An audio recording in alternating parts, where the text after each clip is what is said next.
Perjalanan para pendeta dan kader gereja Gidi wilayah Toli ke Tanah Suci Yerusalem. Hari itu, Kamis 8 Desember 2022, langit Jakarta tampak cerah, walau jalanan padat dengan kendaraan roda 4 dan roda 2. 12 orang pendeta dan 7 kader gereja Gidi wilayah Toli tiba di Terminal 3 Bandara Internasional Soekarno-Hatta, Jakarta jam 10:55 siang atau 4 jam sebelum keberangkatan.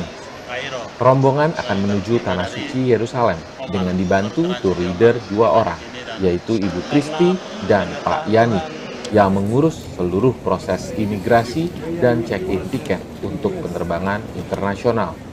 Pada jam 14:55, para pendeta dan kader memulai penerbangan dengan pesawat besar Oman Air.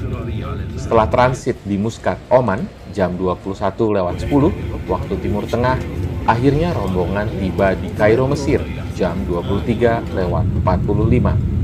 Setelah tiba di Bandara Kairo, rombongan dijemput tur guide Mesir yang membawa bis wisata elit menuju tempat penginapan di Hotel Tolib di tengah kota Kairo. Keesokan harinya, Jumat 9 Desember 2022, wisata rohani diawali dengan mengunjungi area Giza yang dikenal dengan The Pyramida dan Great Sphinx. Menurut keterangan tour guide, kawasan yang adalah ikon utama pariwisata Mesir ini sudah menyatu dengan Kairo. Piramida di kawasan ini dibangun tahun 2530 sebelum Masehi oleh Raja Pharaoh Khufu. Piramida pertama yang juga disebut Pyramid of Cheops ini dipersembahkan untuk dirinya sebagai raja. Selanjutnya, tim mengunjungi gereja Ortodoks Koptik Santa Perawan Maria yang juga dikenal sebagai gereja gantung atau El Mualaka. Menurut keterangan tour guide, gereja Ortodoks ini merupakan salah satu gereja tertua dan bersejarah di Mesir. Memiliki nama lain Al Mualaka yang artinya sesuatu yang digantung. Hal ini dikarenakan gereja tersebut dibangun di atas tanah dan ditunjang oleh 2 tiang penyangga. Gereja ini merupakan gereja Koptik yang paling terkenal di kota Kairo, dan gereja ini dipersembahkan pada Perawan Maria, sehingga gereja ini dikenal juga dengan Gereja Maria.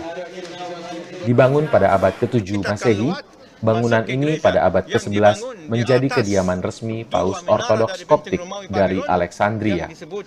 Di bagian depan gereja terdapat mimbar yang ditunjang oleh 13 pilar yang mewakili Yesus bersama ke-12 muridnya. Yang menarik, di antara ke-13 pilar tersebut terdapat pilar yang berwarna hitam yang berarti Yudas Iskariot dan yang berwarna abu-abu yang berarti Thomas. Kebanyakan ikon di dalam gereja ini berasal dari abad ke-8, bahkan ada yang berasal dari abad ke-5 dan ke-6 Masehi. Di dalam gereja ini terdapat juga ruangan yang dipersembahkan kepada Perawan Maria, Saint George, dan Yohanes Pembaptis. Tim juga mengunjungi Gereja Abu Sirga di Mesir. Gereja Abu Sirga terletak di kota tua Kairo. Menurut keterangan tour guide, kepercayaan tradisional menyatakan bahwa gereja ini dibangun di tempat di mana Yusuf, Maria, dan bayi Yesus mengungsi selama di Mesir. Pengungsian ini dilakukan atas perintah malaikat kepada Yusuf karena Herodes saat itu mau mencari bayi Yesus untuk dibunuh. Waktu di pengungsian ini, usia Yesus sekitar 2 tahun, sesuai dengan kesaksian para Majus yang didengar oleh Herodes. Hal ini seperti kisah di Matius pasal 2 ayat 16. Gereja Abu Sirga adalah salah satu gereja tua di Mesir dan saat ini telah berusia 5 abad. Sekitar tahun 750 Masehi, gereja ini pernah dibakar pada masa pemerintahan Marwan II, lalu diperbaiki kembali di abad pertengahan. Menurut berbagai keterangan, beberapa bagian dari kayu mimbar tua dari gereja lama ini disimpan di Museum Koptik Kairo. Tim tour juga mengunjungi gereja Simon the Tanner yang dikenal juga dengan gereja sampah. Menurut keterangan tour guide, Simon the Tanner merupakan seorang Ortodoks yang hidup sekitar abad ke-10. Simon muda adalah seorang pengrajin kulit yang memiliki kepribadian sangat saleh. Simon muda setiap pagi selalu berkeliling, menggendong kendi berisi air dan mengunjungi orang-orang yang membutuhkan air. Pada masa itu terjadi perdebatan antara sang khalifah dan Ibnu Kilis dengan salah satu paus, yaitu Abraham. Seorang pejabat negara yang juga pemuka agama Yahudi, Ibnu Kilis cenderung membela sang khalifah hanya untuk mempertahankan jabatannya. Dalam perdebatan itu, Ibnu Kilis mengatakan kepada sang khalifah bahwa ada ayat di kitab orang Kristen di Perjanjian Baru, Injil Matius pasal 17 ayat 20 yang berbunyi, "Sebab aku berkata kepadamu, sesungguhnya sekiranya kamu mempunyai iman sebesar biji sesawi saja, kamu dapat berkata kepada gunung ini, pindah dari tempat ini ke sana, maka gunung ini akan pindah, dan tak akan ada yang mustahil bagimu." Jika kebenaran tersebut tidak bisa dibuktikan, sang khalifah tidak akan segan-segan membasmi penganut Kristen Ortodoks dengan pedang. Paus Abraham terkejut dan panik mendengar permintaan sang sultan. Lantas ia meminta waktu 3 hari untuk membuktikannya. Dengan tertunduk lesu, Paus Abraham pulang dan memerintahkan seluruh pendeta dan jemaat melakukan puasa dan berdoa, memohon pengampunan kepada Tuhan. Pada hari ketiga, sang paus merasa kelelahan. Ia tertidur lelap. Ia bermimpi bertemu dengan Bunda Maria, lalu kemudian diperintahkan untuk menemui seorang pemuda saleh yang menggendong kendi air di pundaknya. Pemuda yang dimaksud ternyata adalah Simon the Tanner. Sang paus bergegas mencari sang pemuda untuk menceritakan masalah yang dihadapinya. Simon muda diajak ke Gunung Mugatam oleh Paus Abraham beserta seluruh umat Ortodoks untuk berdoa memohon mukjizat kepada Tuhan. Sang khalifah beserta rombongannya pun ikut hadir ke Gunung Mugatam untuk melihat pembuktian dari sang paus.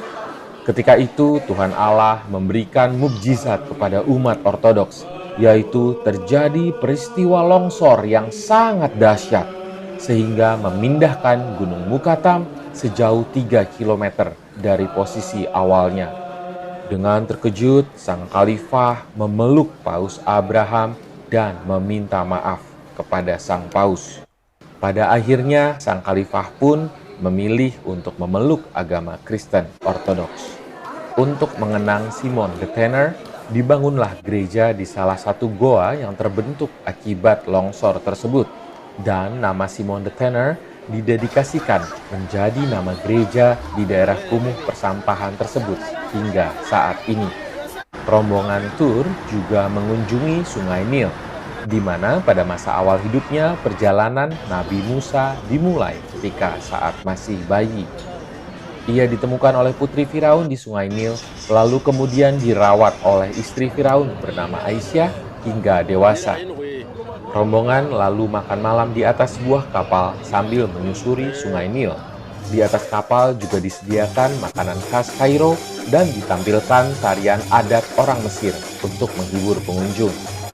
Mendaki Gunung Sinai, tempat ziarah yang juga penting di Mesir dan tidak asing bagi orang Kristiani tentunya adalah Gunung Sinai, karena berhubungan dengan keluarnya bangsa Israel dari tanah Mesir.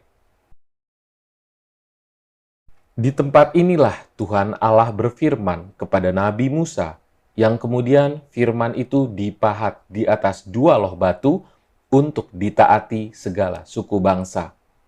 Gunung Sinai juga dikenal dengan nama Jabal Musa yang terletak di semenanjung Sinai di Mesir. Tingginya mencapai 2.285 meter dan berada di barisan pegunungan di sebelah selatan semenanjung. Dalam Perjanjian Lama, Gunung Sinai disebut juga Gunung Horeb. Tim tur lalu menuju Saint Catherine, menaiki bis wisata dengan menempuh lebih dari 8 jam perjalanan dari Kairo, Mesir, melewati Mara dan Elim. Sesampai di kaki Gunung Sinai, tepatnya di Saint Catherine, rombongan melanjutkan perjalanan ke Gunung Sinai dengan menyewa unta, binatang khas Mesir, seharga $35. Saat perjalanan, unta dipandu oleh pemiliknya dari suku Badui.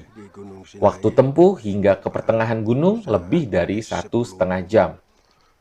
Perjalanan dilanjutkan dengan berjalan kaki menaiki lebih dari 750 anak tangga batu yang menanjak curam, hingga tim tur tiba di puncak Gunung Sinai pada sore hari. Di kaki Gunung Sinai terdapat biara Santa Katarina, yang merupakan salah satu biara tertua di dunia yang dibangun pada sekitar tahun 548 hingga 565 Masehi. Tempat di mana ditemukan naskah Alkitab tertua yang hampir lengkap oleh Tischendorf. Di tempat ini pula dipercaya Musa melihat semak duri dengan nyala api dan berbicara dengan Allah. Saat ini Sinai menjadi salah satu destinasi wisata yang cukup populer dan sayang untuk dilewatkan, khususnya bagi wisata religi seperti Holy Land Tour. Walaupun kawasan Sinai terkenal rawan, Anda tidak perlu khawatir karena saat ini penjagaan di kawasan tersebut sangat ketat sehingga keselamatan wisatawan lebih terjamin. Setibanya di puncak Gunung Sinai, tim tur menikmati sunrise yang sangat indah dari puncak gunung batu ini.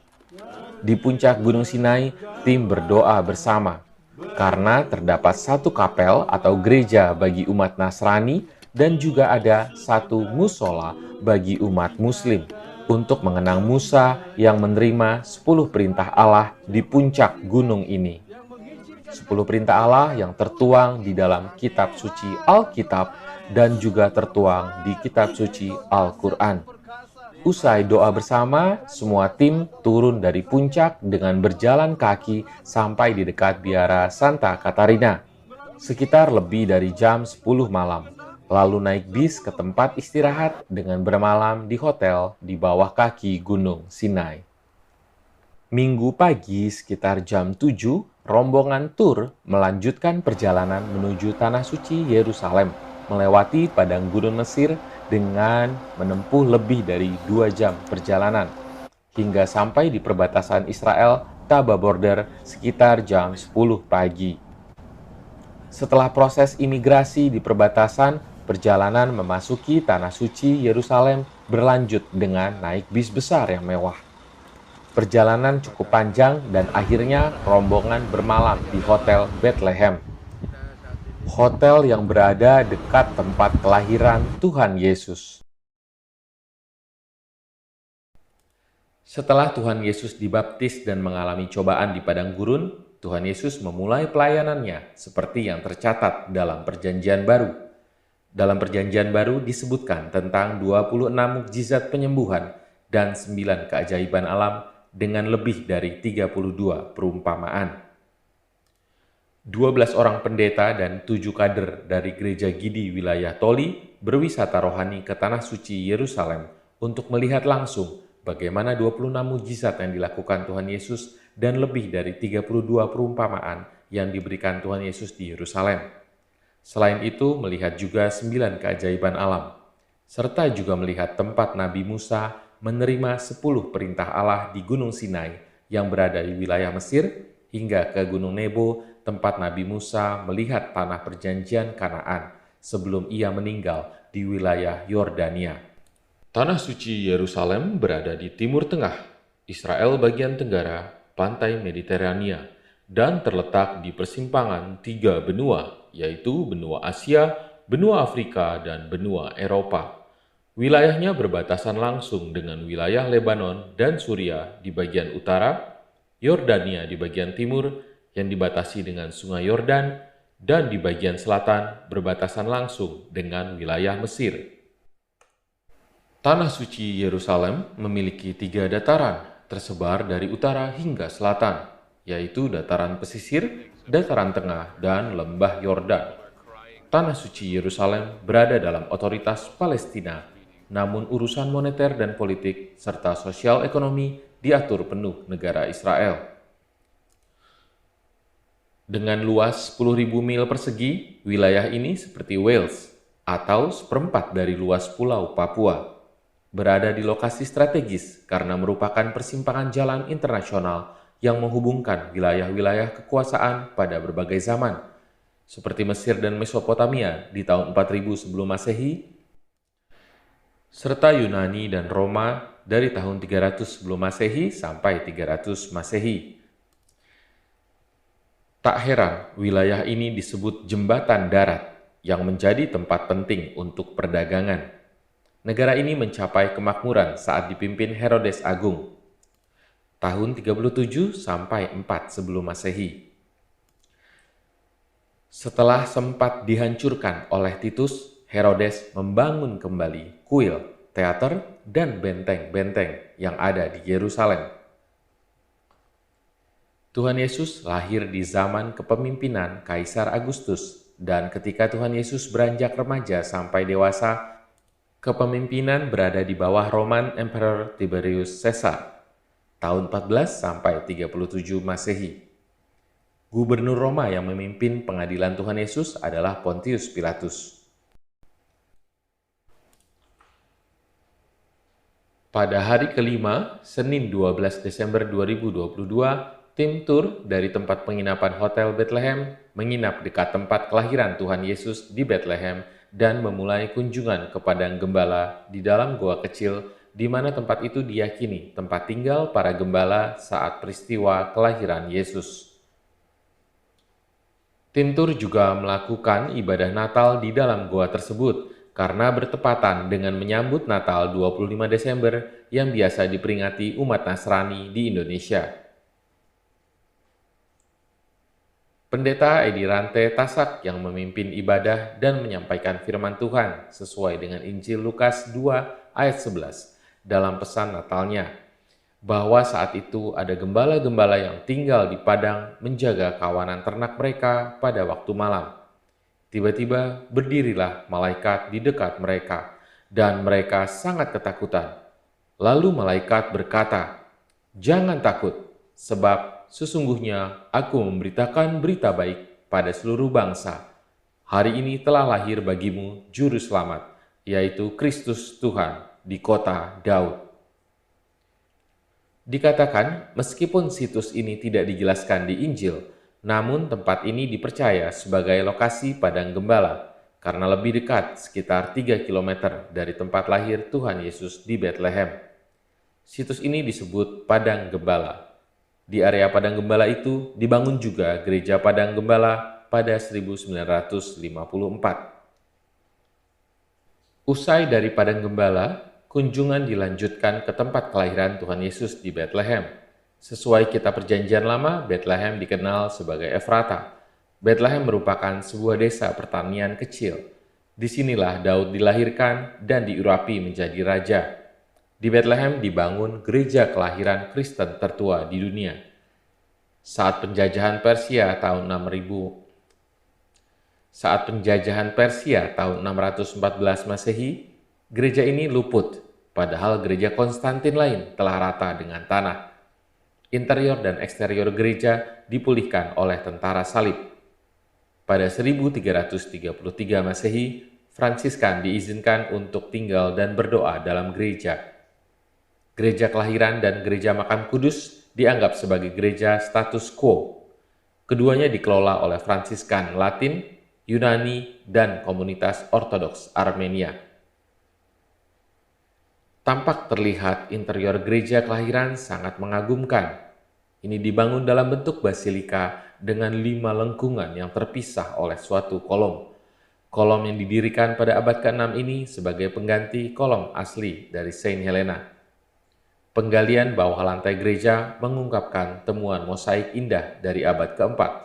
Di atas kolom juga terdapat mosaik tentara salib dari abad ke-12 yang terbuat dari emas. Di sini terdapat gua kelahiran yang merupakan salah satu situs tersuci Kristen, yaitu tempat Yesus dilahirkan. Di sebelah kanan gua adalah kapel Katolik Roma, tempat Yesus dipuja oleh 3 raja. Tim tur sempat untuk melakukan ibadah dan doa singkat dalam gereja ini karena banyaknya peziarah yang datang dan menunggu giliran. Di tempat ini juga terdapat gereja Saint Catherine Alexandria, di bawah naungan Katolik Roma dan dikelola oleh Fransiskan. Di tempat ini berlangsung acara televisi Midnight Mass yang selalu disiarkan ke seluruh dunia saat Natal setiap tahun. Gereja yang juga berfungsi sebagai gereja paroki Katolik ini sekarang sedang direnovasi dan diperbesar untuk tahun Jubili. Bintang Bethlehem yang terlihat di sebelah kiri gereja ini menandai tempat Tuhan kita lahir. Bintang ini ditempatkan tahun 1717 oleh seorang Fransiskan. Ia menuliskan, Hic de Virgine Maria Jesus Christus natus est. yang artinya di sini Yesus Kristus dilahirkan dari perawan Maria. Tim tur menunduk dengan berlutut dan menaruh tangan kanan di bintang kelahiran Tuhan Yesus, lalu berdoa dalam waktu singkat. Di dalam gereja itu juga dibangun kapel Gua Susu yang merupakan kapel kecil yang dimiliki oleh Fransiskan untuk mengenang perjalanan keluarga kudus ke Mesir. Diceritakan ketika Maria menyusui Yesus, beberapa tetes susu tumpah dan menjadi titik-titik putih dalam gua. Tim tur melanjutkan kunjungan ke Qumran dan Naskah Laut Mati. Tour guide menjelaskan bahwa kaum Esseni yang menganggap dunia telah jahat dan kotor akibat munculnya politik membentuk komunitas gerakan skismatik dengan pemimpin Yahudi yang memisahkan diri dari Bait Allah dan pemerintahan teokrasi Imam Makabe pada tahun 150 sebelum Masehi. Mereka frustasi dengan dominasi Yunani dan pengaruhnya. Mereka menganggap Makabe sebagai penakluk perang dan tidak berhak menjadi imam besar. Kemudian di tahun 150 sebelum Masehi, beberapa dari mereka dapat ke Qumran untuk menyusun perjanjian lama, serta menjalani kehidupan jaminan kemurnian iman dari kalender dan asketisme. Tahun 1947, seorang anak gembala dari suku Badui menemukan berbagai naskah kuno dan guci di antara gua dan bukit sekitar Qumran. Beberapa tahun kemudian, penggalian pun dilakukan dan ditemukan semua buku perjanjian lama, kecuali kitab Ester. Naskah ditulis di atas kulit kambing dengan tinta dari tanaman karet lokal yang dicampur batu bara dan air. Perjanjian lama pertama ini merupakan terjemahan Yunani dari bahasa Ibrani Alkitab yang disebut Septuaginta, tahun 3 sebelum Masehi. Kebanyakan tulisan dianggap liberal oleh sarjana Alkitab, sehingga setelah kaum Esseni menyelesaikan naskah tersebut di tahun 100 Masehi, teksnya diterjemahkan menjadi Mosaretik. Dari tempat Qumran, rombongan menuju Laut Mati. Di Laut Mati, kita bisa mendapat pengalaman unik karena bisa berenang dan mengapung di air. Para pendeta dan kader berusaha untuk menyelam, namun sulit dan tetap terapung di atas air. Air percikan bisa terasa sangat perih bila terkena mata, karena tingginya kadar garam di laut tersebut. Ada juga pengunjung yang menggosok badan dengan lumpur dari dalam Laut Mati, karena diyakini penyakit kulit akan sembuh seketika, dan hal itu terbukti. Laut Mati adalah titik terendah pada kerak bumi, yaitu berada sekitar 400 meter di bawah permukaan laut, dengan luas sekitar 600 km persegi. Laut ini terletak di antara Sungai Yordan yang juga menjadi sumber airnya dan Gunung Yudea Israel. Nama Laut Mati itu sesuai karena tidak ada organisme baik binatang atau tumbuhan yang dapat bertahan hidup di perairan ini terkait konsentrasi mineral dalam air yang sangat tinggi dan komposisi 7 kali lebih tinggi daripada laut biasa dan memiliki kandungan garam 25%. Di ujung selatan Laut Mati terdapat pilar garam yang muncul dari perairan dan tidak jauh dari daerah ini terletak lokasi Sodom dan Gomora. Di area Ain Bokek, di tepi Laut Mati terdapat banyak hotel yang juga mengomersilkan spa kesehatan, pusat pengobatan penyakit kulit dan rekreasi. Dari Laut Mati, rombongan melanjutkan kunjungan ke Yeriko, kota tertua di dunia, yaitu berdiri sejak tahun 9000 sebelum Masehi atau periode era Neolitik, ketika manusia mulai mengubah kebiasaan berburu dan mulai menanam. Setelah penaklukan Betel dan Ai oleh Yosua, Yeriko menjadi target kota selanjutnya. Tel El Sultan atau reruntuhan kota Yeriko kuno digambarkan memiliki 10 hektar tanah dan 20 peradaban dalam sejarah. Di sini Yesus pernah melakukan mukjizat dengan menyembuhkan kebutaan Bartimeus, dan tim tur juga mengunjungi pohon ara yang pernah dipanjat Zakeus, pemungut cukai, saat ia ingin melihat Tuhan Yesus di tengah kerumunan orang. Hingga kini pohon tersebut masih hidup karena umur pohon ara sama seperti umur pohon zaitun yang mencapai ribuan tahun. Saat itu, Tuhan Yesus memanggil Zakeus agar turun dari pohon lalu mengunjungi rumahnya untuk makan bersama. Tim tur juga mengunjungi Bukit Zaitun, bukit yang berdiri megah di ketinggian sekitar 300 kaki di atas kota Yerusalem. Ini adalah tempat terjadinya beberapa peristiwa penting yang dilakukan Yesus Kristus. Disinilah Yesus menunggang keledai di Minggu Palma dan menangisi Yerusalem. Di sini pula Yesus berdoa di Taman Getsemani sebelum ia disalibkan, dan juga tempat ia naik ke surga dalam peristiwa kenaikan. Sebuah gereja Bizantium dibangun di situs tersebut pada abad ke-4, namun dihancurkan di tahun 614 oleh Persia. Kemudian tentara salib membangun gereja lain di abad ke-12. Kapel kecil ini dibangun oleh tentara salib di depan pelataran gereja mereka. Disinilah terletak jejak kaki legendaris Kristus ketika naik ke surga. Para pendeta dan kader tim tur mendapatkan 1 menit untuk bergilir memegang tanda kaki Tuhan Yesus sambil menunduk dan berdoa. Hal ini pun dalam refleksi atas firman Tuhan yang terdapat dalam Injil Markus 16.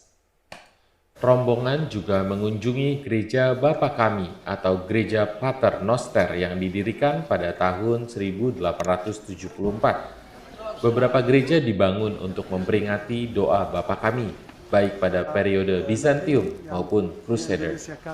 Ada lebih dari 80 pajangan doa Bapa Kami dengan beragam bahasa dan dialek yang menghiasi dinding tempat tersebut. Berikut doa Bapa Kami yang diajarkan Tuhan Yesus. Bapa Kami yang di surga, dikuduskanlah namamu, datanglah kerajaanmu, jadilah kehendak-Mu di bumi seperti di surga. Berikanlah kami pada hari ini makanan kami yang secukupnya, dan ampunilah kami dari kesalahan kami, seperti kami juga mengampuni orang yang bersalah pada kami. Dan janganlah membawa kami ke dalam pencobaan, tetapi lepaskanlah kami dari yang jahat. Pada hari ke-6, Selasa 13 Desember 2022, tim tur juga mengunjungi Taman Getsemani. Di taman ini dibangun gereja Agoni yang kadang disebut juga sebagai gereja segala bangsa, karena 12 negara Katolik turut menjadi donatur pembangunan gereja tersebut. Di dalamnya terdapat batu yang merupakan tempat Yesus berdoa pada Bapa. Saat Yesus mengatakan, "Ambillah cawan ini dariku," karena ia tersiksa penderitaan akibat dosa-dosa manusia yang akan ia tanggung. 3 gereja dibangun di tempat ini. Gereja terakhir dibangun di tahun 1924. Warna yang indah di bagian depan menggambarkan 4 penginjil dengan Kristus di tengahnya sedang menanggung penderitaan. Di atap paling atas terdapat 2 rusa yang sedang menundukkan kepalanya, mengingatkan pada Mazmur pasal 42 yang berbunyi, "Seperti seekor rusa yang sedang merindukan air, begitulah juga jiwaku merindukanmu, Tuhanku." Para tim diizinkan dari biara dan masuk dalam gereja itu hanya untuk berdoa. Tim tur juga mengunjungi Bukit Sion, tempat ruang perjamuan terakhir, dan juga makam Daud yang merupakan semacam tugu atau batu padat yang ditutupi kain sebagai peringatan wafatnya Raja Daud. Tradisi penghormatan Raja Daud dimulai sejak awal abad ke-12, dan makam ini pun menjadi tempat suci Yahudi untuk membaca kitab suci dan berdoa. Di lokasi ini juga terdapat tempat perjamuan Tuhan atau perjamuan terakhir. Peristiwa perjamuan Tuhan ini berada di ruangan di atas makam Daud di Gunung Sion. Tempat ini diyakini sebagai ruangan di mana Yesus bersama para murid memakan jamuan Paskah yang kemudian menjadi makanan Ekaristi.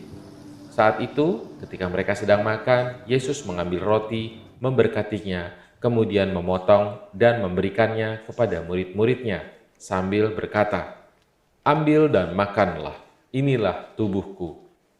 Ruangan ini juga merupakan tempat terjadinya Pentakosta atau pendirian resmi gereja Kristen. Kunjungan ke tembok barat atau tembok ratapan yang merupakan kuil tersuci bagi Yahudi. Orang Yahudi mendatangi kuil ini sebagai tempat pemujaan karena merupakan peninggalan terakhir. Ketika periode Romawi, kaum Yahudi tidak diperbolehkan datang ke Yerusalem. Barulah di saat periode Bizantium, kaum Yahudi diperbolehkan datang 1 tahun sekali untuk memperingati kehancuran Bait Allah sambil meratapi penyebaran kaumnya dan menangisi runtuhnya bait tersebut. Itulah asal-muasal disebut tembok ratapan. Kebiasaan berdoa di tembok ini telah berlangsung selama berabad-abad. Saat Yerusalem dikuasai Yordania tahun 1948 sampai 1967, kaum Yahudi tidak dapat mengunjungi tempat ini. Seusai Perang 6 Hari, tembok ratapan kembali menjadi tempat nasional untuk bersukacita maupun beribadah. Sebuah lapangan terbuka yang luas digunakan untuk menampung ribuan orang. Para pendeta dan kader masuk ke tembok ratapan ini untuk melihat bagaimana orang Yahudi berdoa sambil menggoyangkan kepala. Para pendeta dan kader juga sempat memegang tembok itu dan berdoa. Pada hari ke-7, tanggal 14 Desember 2022, tim tur juga mengunjungi Taman Makam. Taman Makam ini berada di luar tembok kota Yerusalem, dekat gerbang Damaskus. Tahun 1883, seorang perwira Inggris, Jenderal Gordon, menemukan makam ini dan mengemukakan adanya kemungkinan situs makam Yesus Kristus di tempat ini, sehingga melakukan penyelidikan lebih lanjut. Setelah diselidiki, dikatakan bahwa Yesus memang sempat dimakamkan di luar tembok Yerusalem, tempat tinggal Yusuf. Karena tempat tinggal Yusuf orang Arimatea yang menghadap Pontius Pilatus dan meminta mayat Yesus untuk dibaringkan dalam kubur yang digalinya ini, diyakini berada di Taman Makam Kudus yang tidak jauh dari Golgota. Ini adalah versi umat Kristen Protestan. Di tempat ini kemudian para pendeta dan kader melakukan perjamuan kudus di salah satu ruang khusus. Perjamuan kudus itu dipimpin oleh pendeta gembala Ivar Gunung. Semua mengambil bagian dalam perjamuan kudus ini. Tetapi juga terdapat informasi bahwa Herodes Agung membangun pondasi tembok dari utara sampai timur di tahun 44 Masehi.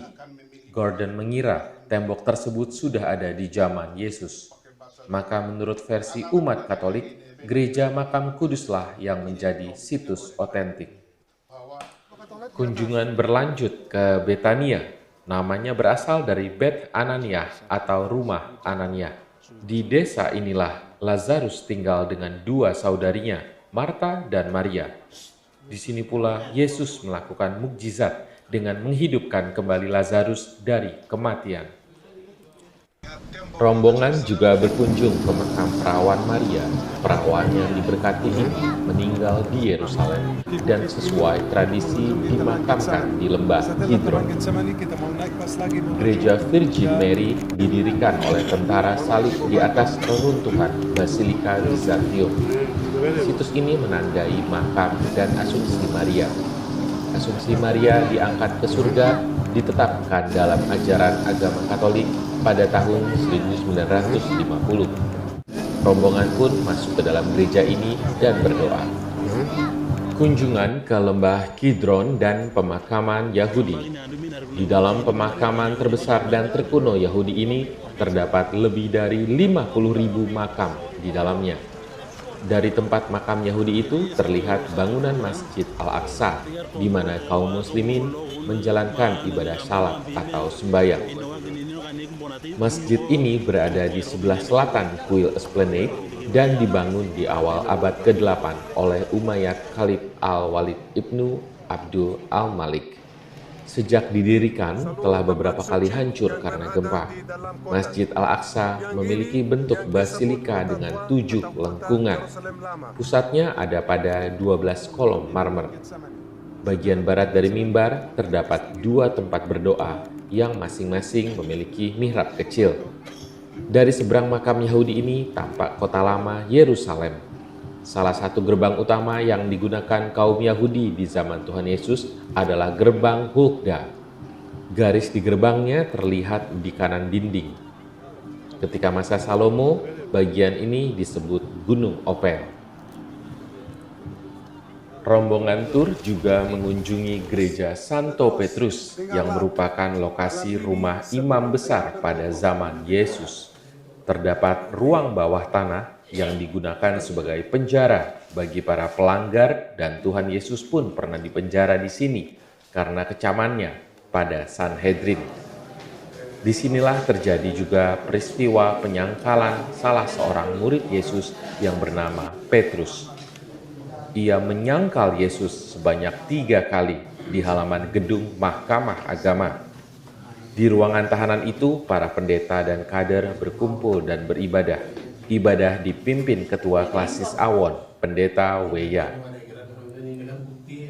Pada hari ke-8, Kamis 15 Desember 2022, setelah mengunjungi kolam Bethesda, tempat orang sakit disembuhkan, rombongan berjalan kaki menyusuri area Via Dolorosa atau Jalan Salib, yang merupakan rute saat Yesus memanggul salib ke Kalvari yang berlokasi di luar tembok kota. Menurut peta dan catatan yang ada, terdapat 14 stasiun yang dilewati sepanjang rute. 5 stasiun terakhir berada dalam gereja Makam Kudus. Di sepanjang Via Dolorosa, anggota rombongan melihat beberapa titik saat Yesus terjatuh waktu berjalan sambil membawa salib. Tampak juga gambar Maria saat melihat Yesus dan gambar Simon dari Kirene yang membantu memikul salib. Dan gambar Veronika saat menyeka keringat dari wajah Yesus. Tampak juga Yesus berbicara dengan wanita Yerusalem, gambar jubah Yesus, dan juga saat Yesus dipaku hingga wafat di kayu salib, lalu diturunkan dari salib dan dibaringkan di makam. Setiap hari Jumat jam 3 sore dilakukan prosesi yang dipimpin oleh para bapak Fransiskan sepanjang Via Dolorosa. Tim tur lalu mengunjungi Sungai Yordan, tempat pembaptisan Tuhan Yesus oleh Nabi Yohanes. Tampak terlihat tempat ini ditata baik, dan setiap peziarah yang mendatangi tempat ini apabila belum dibaptis Islam bisa dibaptis di Sungai Yordan ini. Rombongan juga mengunjungi Kana yang terletak 4 mil dari Nazaret ke arah Tiberias. Kana merupakan tempat yang dikenal umat Kristiani di seluruh dunia sebagai tempat di mana Tuhan Yesus melakukan mukjizat pertamanya, yaitu ketika Ia mengubah air menjadi anggur. Di sini dibangun gereja Katolik dan rombongan melakukan ibadah yang dipimpin oleh Pendeta Bailakor Bembok, utusan dari Klasis Gilo Bandu.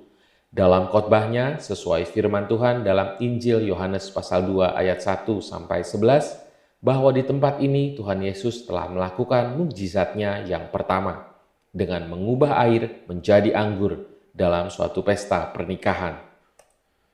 Tim juga mengunjungi kota Nazaret.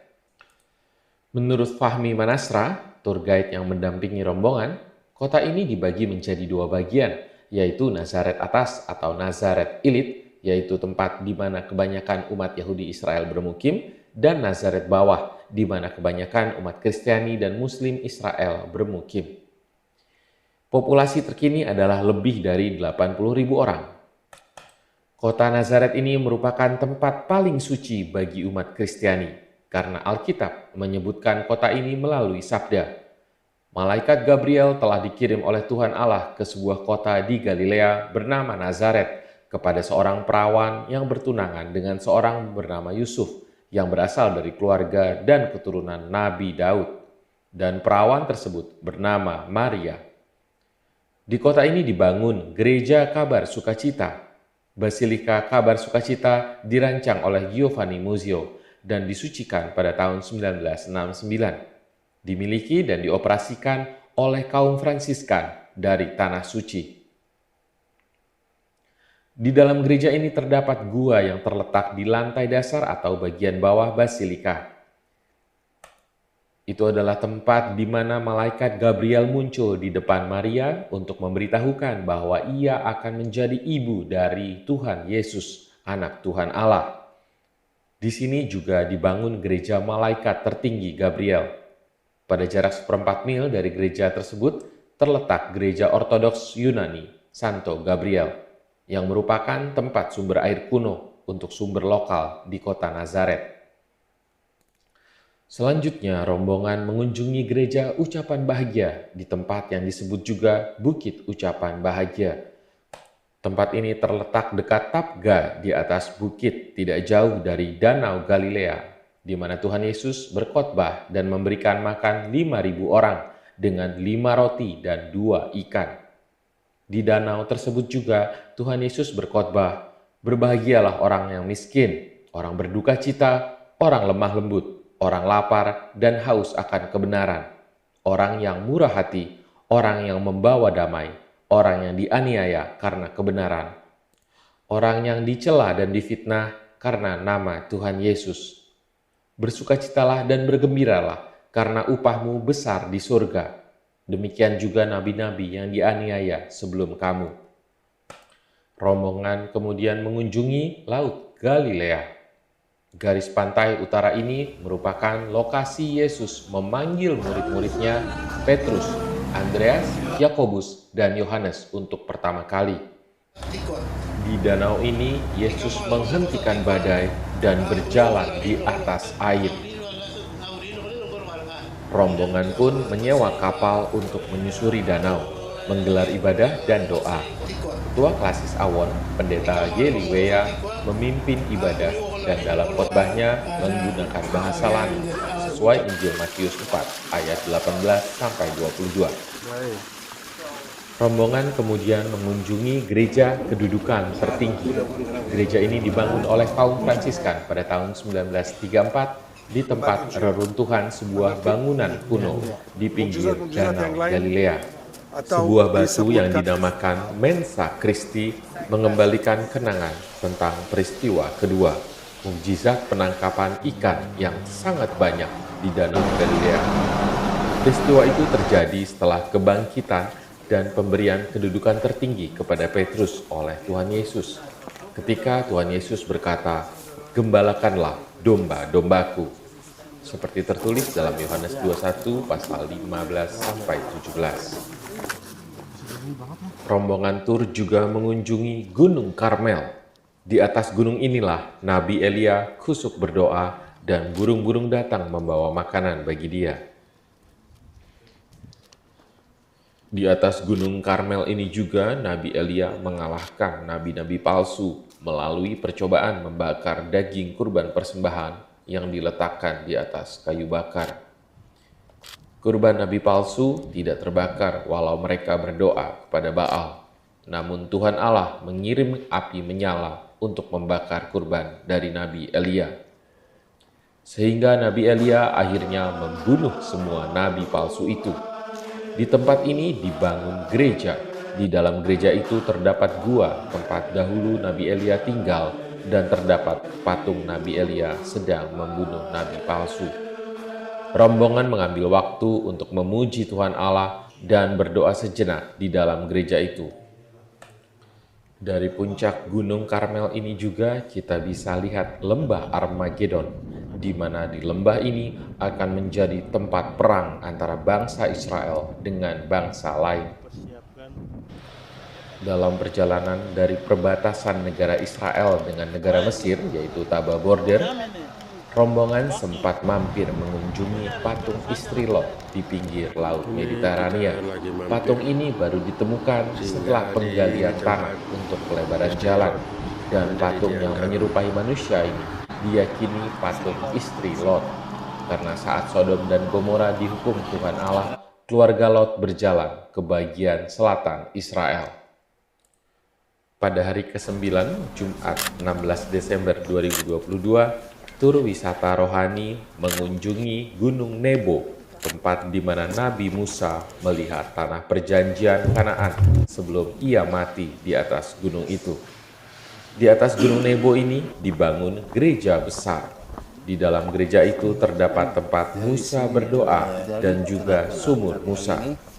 Di depan gereja itu dibangun sebuah patung tongkat yang dililit ular besar. Di mana saat itu sesuai dengan kitab Perjanjian Lama, bahwa setiap orang Israel saat mereka sakit mendatangi dan melihat tongkat ular itu, mereka akan menjadi sembuh.